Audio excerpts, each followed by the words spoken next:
ketulusan hati istri kedua suamiku.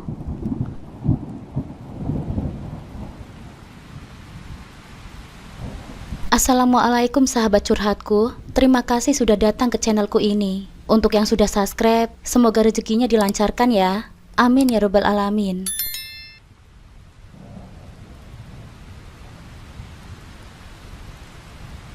Mas Sofyan, suaraku terdengar lirih namun tegas. Aku sudah merasa tak nyaman dengan pernikahan ini. Mungkin apa yang dikatakan mama mertua ada benarnya juga. Mas Sofyan terdiam sesaat, lalu menatapku dalam-dalam. Maksudmu apa? Kamu menyuruh aku untuk menikah lagi? Tidak sayang, aku tidak mau. Jawabannya dengan suara serak. Matanya memancarkan ketidakpercayaan dan kegelisahan. Aku menghela nafas panjang, mencoba menahan air mata yang mulai menggenang. Tapi mas, bagaimana dengan mama mertua? Aku tak ingin mengecewakannya. Dia sudah lama mendesak kita untuk segera punya anak. Dan aku tahu, dia tidak akan pernah berhenti sampai harapan itu terpenuhi. Aku tidak ingin menjadi alasan mama kecewa padamu. Kamu gak usah pikirin mama, balas Mas Sofyan dengan nada yang lebih tegas. Nanti aku akan bilang ke mama, jangan biarkan dirimu terbebani oleh desakan itu. Aku mencintaimu, dan tidak ada yang bisa menggantikanmu.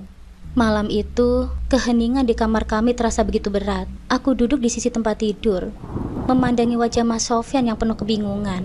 Hati kecilku terasa tersayat setiap kali mengingat percakapan terakhir dengan mama mertua, yang seolah terus mengusik ketenangan pernikahan kami. Di satu sisi, aku ingin mempertahankan pernikahan kami. Tetapi di sisi lain, tuntutan dari mama mertua terus menghantui. Oh iya, namaku Aisyah. Sudah 6 bulan lalu, sejak aku menikah dengan Mas Sofyan, suamiku yang begitu aku cintai. Pernikahan kami awalnya penuh dengan kebahagiaan. Tetapi semakin lama, tekanan untuk memiliki anak yang terasa seperti beban yang semakin berat. Bukan dari Mas Sofyan, melainkan dari mama mertuaku. Sejak kami menikah, mama mertuaku tak henti-hentinya mendesak kami untuk segera memberikan keturunan. Hari-hari yang seharusnya dipenuhi dengan cinta dan kedamaian, kini berubah menjadi penuh kecemasan. Setiap kali mama mertua datang berkunjung, topik yang selama selalu dibicarakan.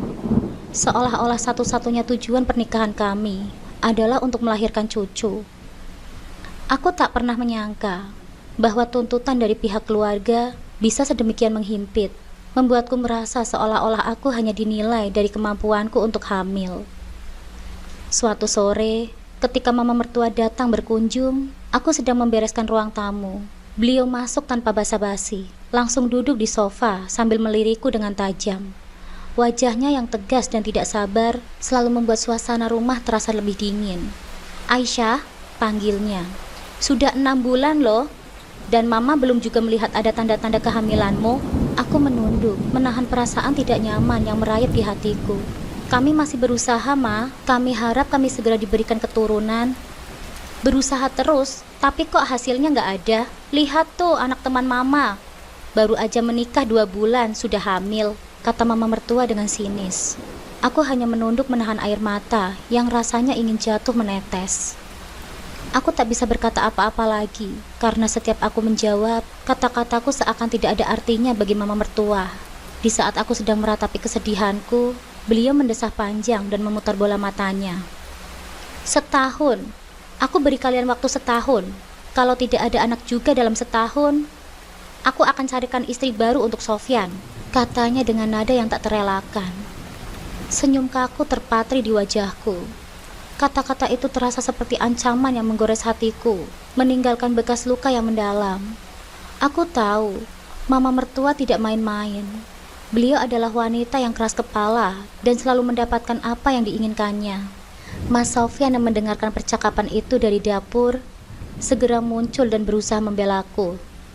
Ma, kita tidak bisa memaksa takdir. Aisyah sudah berusaha. Mohon beri kami waktu, katanya dengan suara tenang namun tegas. Mama mertuaku menggelengkan kepalanya dengan cepat. Waktu? Berapa lama lagi waktu yang akan kalian butuhkan? Sofyan, mama ingin melihat cucu mama sebelum mama semakin tua, agar mama bisa menggendongnya. Iya ma, Sofyan tahu. Tapi anak adalah anugerah dari Allah ma. Kalau Allah belum mengizinkan kami punya anak, ya kita tidak bisa berbuat apa-apa selain berdoa ma, kata suamiku dengan tegas. Anugerah? Apa itu anugerah? Mama rasa istrimu itu ada masalah dengan kandungannya, makanya belum hamil-hamil juga, kata mama mertuaku. Mas Sofyan hanya bisa terdiam. Meski ia selalu berdiri di sampingku, aku tahu bahwa di dalam hatinya ia juga merasakan tertekan dari mamanya.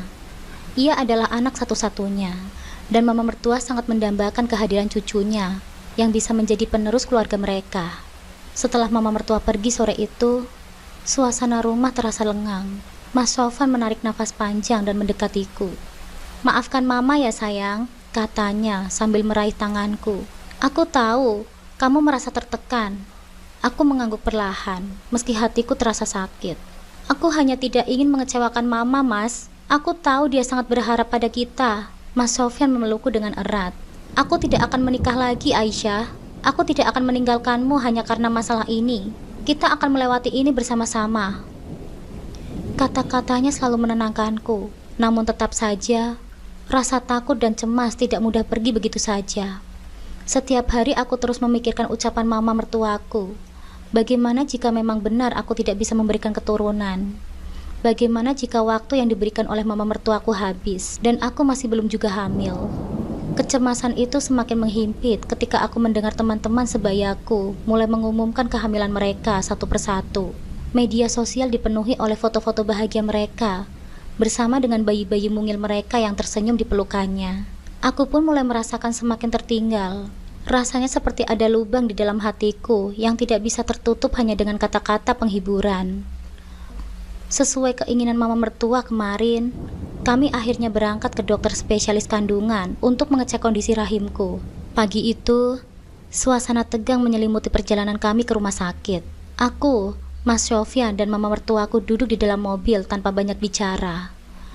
Sepanjang perjalanan, hanya detak jantungku yang terasa semakin kencang. Aku tahu betul apa yang akan kami hadapi hari ini.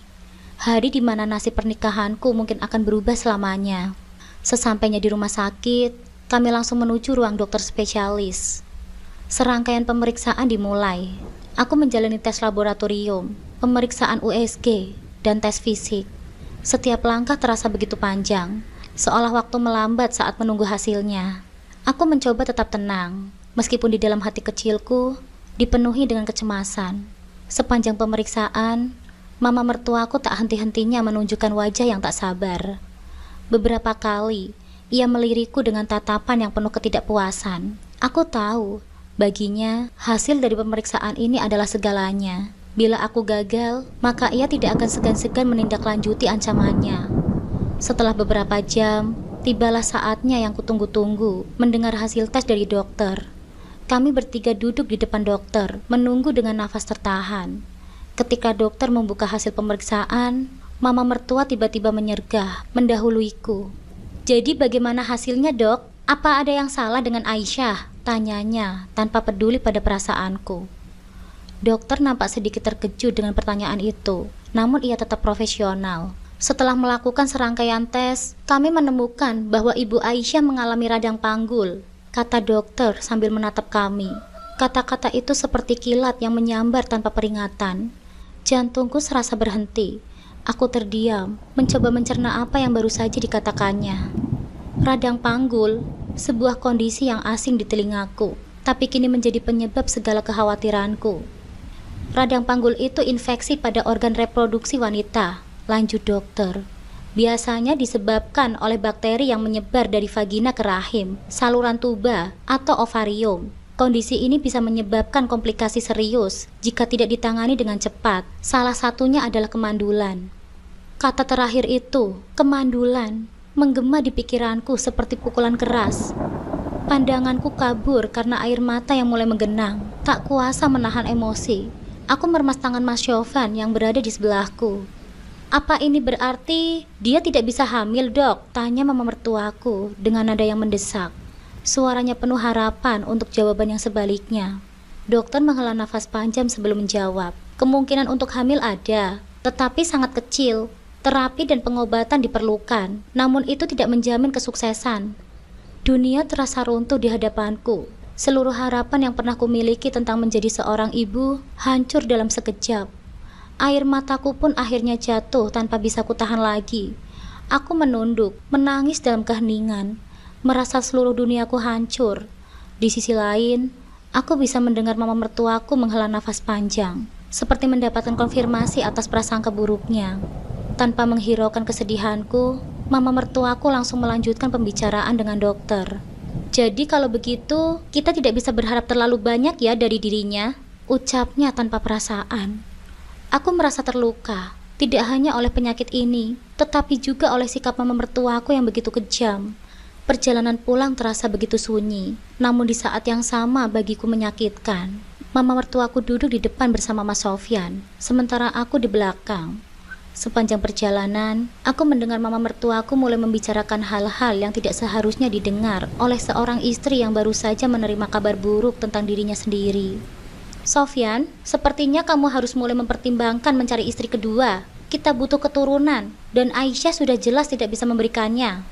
Mama tahu ada beberapa gadis baik dari lingkungan kita yang bisa mama kenalkan kepadamu minggu depan," kata mama mertuaku dengan nada yang begitu dingin, seolah aku tidak ada di sana. Aku duduk diam di kursi belakang, menangis pelan tanpa suara. Setiap kata yang keluar dari mulut mama mertuaku terasa seperti jarum yang menusuk hatiku. Bagaimana mungkin ia bisa berkata seperti itu saat aku baru saja mendapatkan berita yang buruk dalam kehidupanku. Sesampainya di rumah, situasi semakin memanas. Mama mertua yang nampaknya tidak puas dengan reaksi kami langsung melanjutkan amarahnya. "Mama tidak akan menunggu lagi ya Sofyan. Minggu depan mama akan membawa gadis itu untuk menjadi istri keduamu," serunya penuh emosi. Aku tidak bisa berkata apa-apa. Tubuhku terasa lemas. Sementara itu, Mas Sofyan mencoba menenangkanku. "Mama, tolong jangan bicara seperti itu, Ma. Ini bukan solusi," ucapnya, memegang bahu mamanya dengan lembut. "Tidak ada waktu lagi, Sofyan," potong mama mertua dengan tegas. "Kamu pikir Mama bisa menunggu lebih lama? Mama ingin cucu, Sofyan, dan Aisyah tidak bisa memberikannya."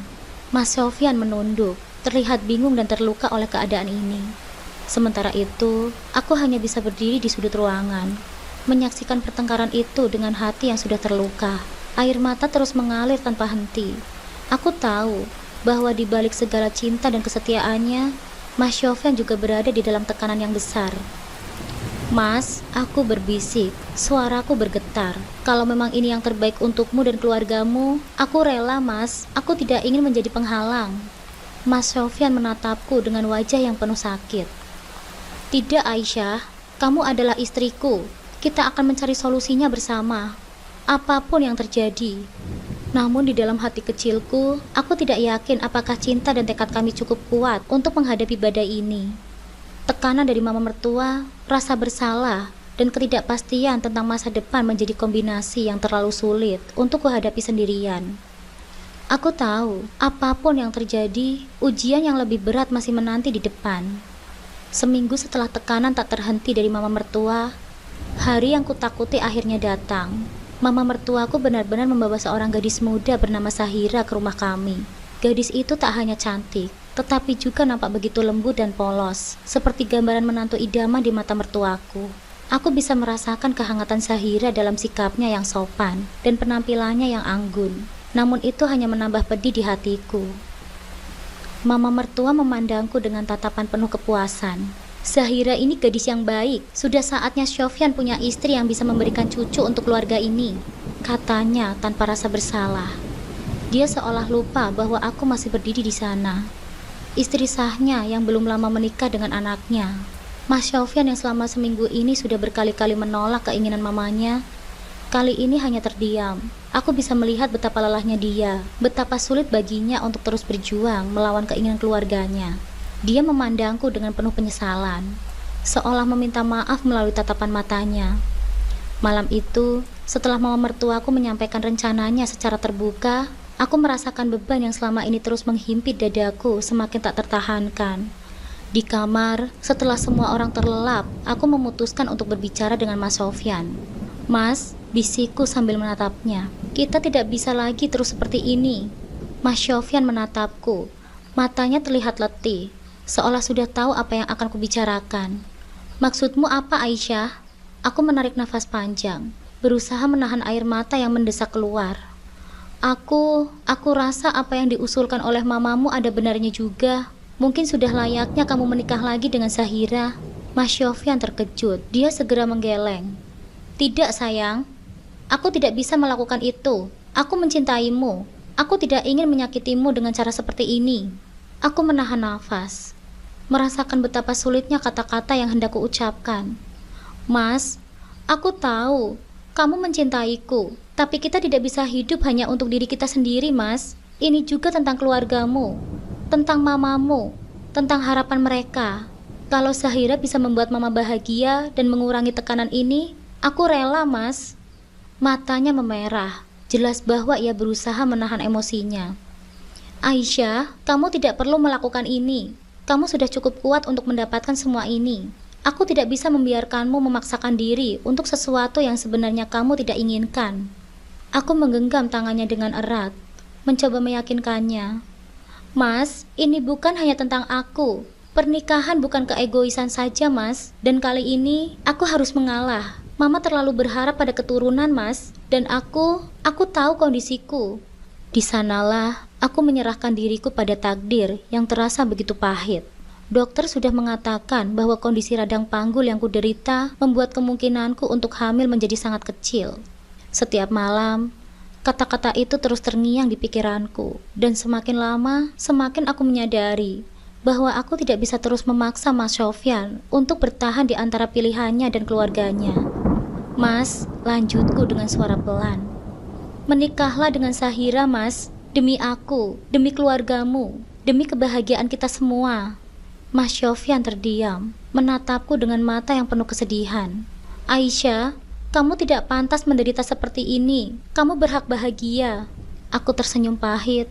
Bahagiaku adalah melihat kamu dan keluargamu bahagia, Mas. Jika itu harus dilakukan dengan menerima Zahira, maka aku akan ikhlas, Mas. Pernikahan Mas Sofyan dan Zahira digelar dengan sederhana, namun penuh sukacita bagi mama mertua. Aku memaksa diriku untuk tersenyum di hari itu, meskipun hatiku terasa remuk. Setiap orang memuji keikhlasanku, mengatakan betapa mulia dan sabarnya diriku menerima keadaan ini. Tapi mereka tidak tahu, di balik senyumanku yang dipaksakan, ada luka yang tak bisa diungkapkan dengan kata-kata. Setelah pernikahan, kami semua tinggal dalam satu rumah. Aku dan Zahira berbagi ruangan. Bukan hanya fisik tetapi juga emosi. Zahira sering mencoba mendekatiku, menunjukkan sikap hormat dan sopan. Tetapi aku selalu menjaga jarak. Aku tahu dia bukan musuhku, tapi rasa sakit itu terlalu besar untuk bisa kuabaikan dengan mudah. Kak Aisyah, aku izin ke kamar dulu ya, Kak, kata Zahira dengan lembut. Iya, jawabku singkat. Aku tahu Zahira gadis yang baik dan sangat menghormatiku. Namun rasanya memang sulit aku menerima kenyataan yang sangat menyakitkan ini, meskipun aku sudah berusaha mengikhlaskannya. Malam-malam di rumah itu menjadi ujian tersendiri. Aku tidur di kamar yang sama dengan Mas Sofyan. Tetapi sekarang ada Zahira yang tinggal di kamar sebelah. Setiap kali dia pergi ke kamar Zahira, meskipun aku yang memaksa pernikahan ini terjadi, tetap saja hatiku tak rela, tetap saja hatiku teriris. Namun aku selalu mengingatkan diriku bahwa ini adalah keputusan yang kuambil demi keluarga, demi kebahagiaan mereka. Satu hal yang membuatku bertahan adalah keyakinan bahwa mungkin dengan keikhlasanku akan datang keberkahan yang tak pernah kuduga. Aku harus kuat, tidak hanya untuk diriku sendiri, tetapi juga untuk Mas Sofyan, dan juga terjebak dalam dilema yang tak dia inginkan. Malam-malam sunyi di rumah itu seringkali dipenuhi dengan isak tangisku. Namun aku tahu hidup adalah tentang pengorbanan, dan inilah jalan yang harus aku tempuh. 2 bulan kemudian, Zahira akhirnya hamil. Mas Sofyan, mama mertua, dan aku pun ikut senang mendengarkannya. Namun malam itu, sesuatu yang tak terduga terjadi. Malam itu, angin bertiup pelan di luar jendela, mengiringi kesunyian yang mendalam di dalam rumah. Aku terbangun sebelum azan subuh. Niatku untuk melaksanakan sholat tahajud seperti biasa. Saat hendak menuju kamar mandi, langkahku terhenti di depan kamar Mas Sofyan dan Zahira. Suara pelan dari kamar itu menarik perhatianku. Aku mengenali suara Mas Sofyan, tetapi kini ada nada berbeda, serius dan penuh kekhawatiran. Dengan hati-hati, aku mendekatkan diri ke dinding tipis yang memisahkan kamar kami. Tak ingin menguping, tapi suara mereka terlalu jelas untuk diabaikan. Aku mendengar Mas Sofyan dan Zahira berbicara sesuatu yang sangat mengejutkan. Masalah besar yang selama ini mereka sembunyikan dariku. Aku khawatir, Zahira, kondisimu tidak akan memungkinkan untuk terus hamil. Dokter sudah bilang, jika kandungan ini diteruskan, itu akan membahayakan nyawamu. Suara Mas Sofyan terdengar serak, penuh rasa takut. Aku tahu, Mas. Suara Zahira terdengar pelan, hampir seperti berbisik. Tapi aku ingin melahirkan anak ini. Aku tak sanggup membayangkan bagaimana perasaan Mbak Aisyah jika aku menyerah sekarang. Aku menikah bukan untuk merebutmu darinya. Aku melakukan ini untuk membantu, untuk memberikan apa yang Mama Mas Sofyan inginkan, meskipun aku harus mengorbankan diriku. Air mataku mengalir tanpa bisa kutahan. Bagaimana mungkin Zahira berpikir demikian? Aku yang memaksa pernikahan ini terjadi, tapi ternyata dia yang harus menanggung resiko paling besar. Saat itu di tengah malam yang sunyi, aku merasa begitu kecil dan tak berdaya. Keesokan harinya, Mas Sofyan memandangku dengan wajah yang tegang. Aku sudah menebak apa yang akan dia katakan, tapi hatiku tetap tak siap untuk mendengarkan kebenarannya. Aisyah, ucap Mas Sofyan dengan suara rendah. Aku ingin bicara tentang Zahira. Aku mengangguk, menahan nafas. Kondisinya lebih buruk dari yang kita duga. Kandungannya beresiko besar bagi kesehatannya. Jika dia tetap melanjutkan kehamilan ini, nyawanya akan terancam. Aku memejamkan mata, mencoba menenangkan diriku. Kenapa dia tidak memberitahuku, Mas? Dia tidak ingin membuatmu sedih atau merasa bersalah, jawab Mas Sofyan. Suaranya gemetar. Zahira sangat ingin melahirkan anak untuk kita, terutama untuk Mama dan keutuhan pernikahan kita. Air mataku jatuh deras, tapi aku tidak bisa membiarkan dia mengorbankan nyawanya. Itu terlalu bahaya, Mas. Dia tidak harus melakukan ini untukku, Mas. Mas Sofyan mengangguk, memahami perasaanku, namun Zahira tetap teguh pada pendiriannya. Ketika aku mencoba berbicara dengannya, memintanya untuk mempertimbangkan kesehatannya, dia hanya tersenyum lembut. Senyum yang mengandung kepasrahan dan keikhlasan yang mendalam. Kak Aisyah, ucapnya. Tangannya menggenggam tanganku dengan lembut. Aku ingin melahirkan anak ini, Kak. Ini untukmu. Aku ingin kau bahagia, dan aku akan melakukan apapun untuk itu. Aku hanya bisa menangis. Kata-katanya begitu tulus. Zahira yang awalnya kurasakan sebagai ancaman, kini menjadi seseorang yang berkorban begitu besar untukku. Aku merasa tak layak atas pengorbanan yang dia berikan. Waktu terus berjalan, dan Zahira akhirnya melahirkan seorang bayi perempuan yang cantik. Kami menamainya Fadia, yang berarti penyelamat. Karena Zahira telah mengorbankan banyak hal demi kelahiran Fadia, namun proses persalinan itu ternyata sangat sulit dan membawa dampak besar pada kesehatan Zahira. Ia mengalami komplikasi yang serius, dan dokter memberi kabar bahwa Zahira mengalami kelumpuhan akibat trauma saat melahirkan. Kini Zahira hanya bisa terbaring dengan lemah di tempat tidurnya. Setiap hari, aku dan Mas Sofyan merawatnya dengan penuh cinta dan perhatian. Rasa bersalah terus menghantuiku, tetapi Zahira selalu menunjukkan kekuatan luar biasa dalam ketegarannya. Aku bahagia bisa memberikan kalian Fadia, kata Zahira suatu hari ketika aku menyuapi makanan. Kalian harus merawatnya dengan baik. Aku yakin kalian berdua akan menjadi orang tua yang hebat untuknya. Hidup kami berubah drastis. Meski penuh dengan rasa duka, rumah kami juga dipenuhi oleh tawa kecil Fadia. Aku, Mas Sofyan, dan bahkan mama mertuaku yang dulu keras, kini berubah menjadi lembut. Kehadiran Fadia membawa cahaya dalam kegelapan yang kami alami. Namun Zahira semakin lemah setiap harinya. Aku bisa melihat perlahan-lahan semangat hidupnya memudar. Pada suatu hari, ketika Fadia berusia 5 bulan, Zahira menghembuskan nafas terakhirnya dengan damai. Tangannya terkulai lemah di genggamanku, sementara air mata jatuh tanpa henti di mataku. Kepergian Zahira menyelimuti rumah kami dengan duka yang mendalam. Bahkan mama mertuaku, yang dulu begitu mendesak pernikahan ini, nampak sangat terpukul. Namun di balik semua kesedihan itu, aku dan Mas Sofyan tahu bahwa Zahira telah memberikan sesuatu yang tidak ternilai bagi kami. Sebuah kehidupan baru dalam diri Fadia, dan pengorbanannya yang luar biasa akan selalu kami kenang. Kami berjanji akan merawat Fadia dengan segenap cinta yang kami miliki. Hari-hari setelah kepergian Zahira, namun kami berusaha tegar. Setiap sudut rumah masih mengingatkan kami pada sosoknya, pada kebaikan dan kasih sayangnya.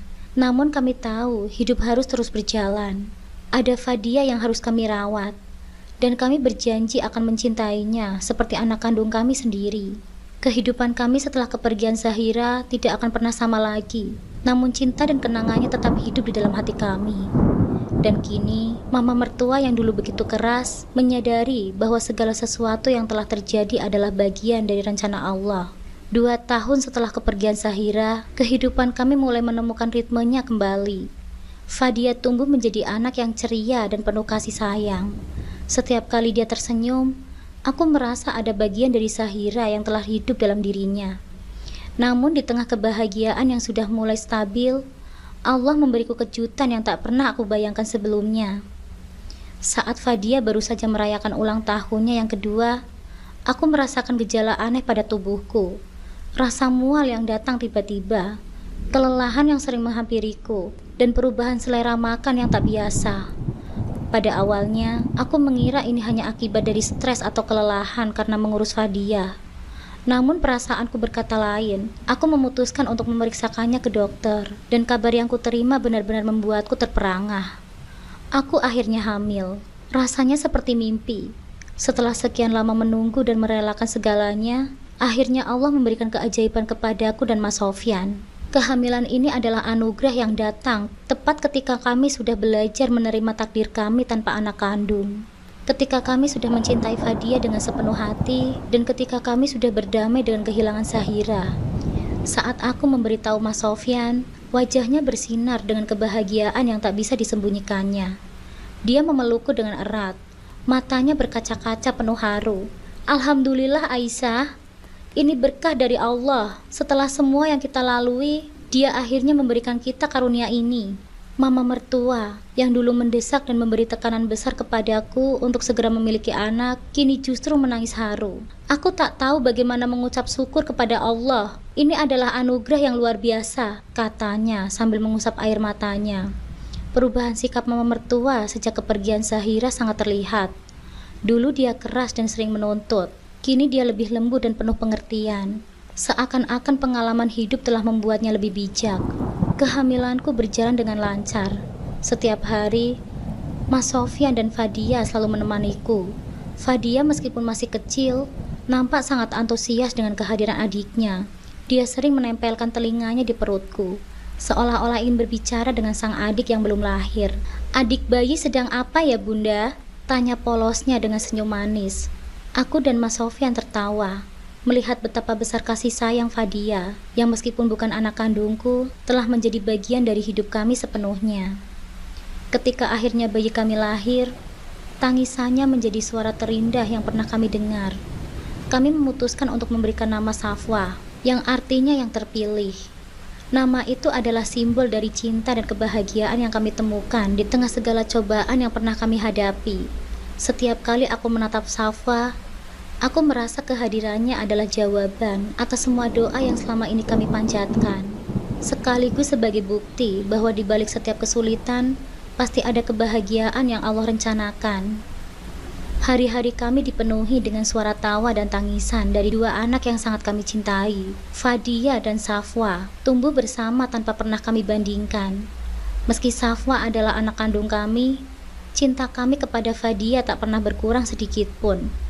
Bagiku, mereka berdua adalah anugerah yang sama berharganya, 2 jiwa yang membuat hidup kami lebih bermakna. Aku selalu ingat pengorbanan Zahira. Tanpa dia, mungkin Fadia tidak akan pernah ada di dalam hidup kami. Mas Sofyan selalu mengatakan bahwa hidup kami sekarang seperti mimpi indah. Setelah semua ujian yang hampir membuat kami menyerah, kini kami menemukan kebahagiaan sejati. Hubunganku dengan Mas Sofyan semakin kuat. Setiap rintangan yang kami lewati membuat cinta kami semakin kokoh. Kami sering merenung bersama, mengenang perjalanan panjang ini, dari desakan keluarga untuk memiliki anak, pernikahan dengan Zahira, hingga kepergiannya yang membawa kesedihan mendalam. Dan kini anugerah berupa Safwa yang Allah berikan kepada kami. Mama mertua juga menjadi lebih dekat denganku. Dia yang dulu pernah keras dan sering menuntut, kini berubah menjadi sosok yang penuh cinta dan perhatian, terutama kepada Fadia. Setiap kali melihat Fadia, aku tahu dia mengingat Zahira. Kami sekeluarga sering ziarah ke makam Zahira, membawa Fadia dan Safwa agar mereka tahu bahwa ada seorang wanita mulia yang telah berkorban begitu banyak untuk keluarga kami. Setiap kali di makam, Fadia yang semakin besar sering bertanya, "Bunda, Ibu Zahira itu siapa?" Aku menjawab dengan penuh kasih, "Dia adalah perempuan yang paling berjasa dalam hidup kita, Nak. Tanpa dia, kamu mungkin tidak akan pernah bersama kami." Waktu terus berjalan, namun kenangan tentang Zahira tidak pernah pudar. Pengorbanannya telah menjadi bagian dari kisah hidup kami. Di setiap doa, aku selalu memohon agar Allah memberikan tempat terbaik untuk Zahira di sisinya. Meskipun dia telah tiada, cintanya tetap hidup di dalam hati kami, dalam senyuman Fadia, dalam setiap langkah yang kami jalani, dan dalam setiap detik kebahagiaan yang kami rasakan bersama. Kini hidup kami penuh dengan kebahagiaan. Safwa dan Fadia tumbuh menjadi anak-anak yang cerdas dan penuh kasih sayang. Aku dan Mas Sofyan semakin dekat satu sama lain, dan mama mertua yang dulu begitu mendesak kami untuk segera memiliki anak, kini menjadi sosok yang lebih lembut dan penuh pengertian. Hidup kami kini terasa lengkap, penuh cinta dan rasa syukur. Meski perjalanan kami ini penuh dengan lika-liku dan cobaan, semua berakhir dengan kebahagiaan yang sempurna. Kami tahu bahwa semua yang telah terjadi adalah rencana dari Allah. Zahira, Safwa, dan Fadia, mereka semua adalah bagian dari takdir yang indah. Kami hanya bisa bersyukur atas semua keajaiban yang datang, dan berjanji untuk menjaga keluarga kecil kami dengan sepenuh cinta dan pengorbanan. Seperti yang telah diajarkan oleh Zahira, perempuan yang selalu hidup di dalam hati kami.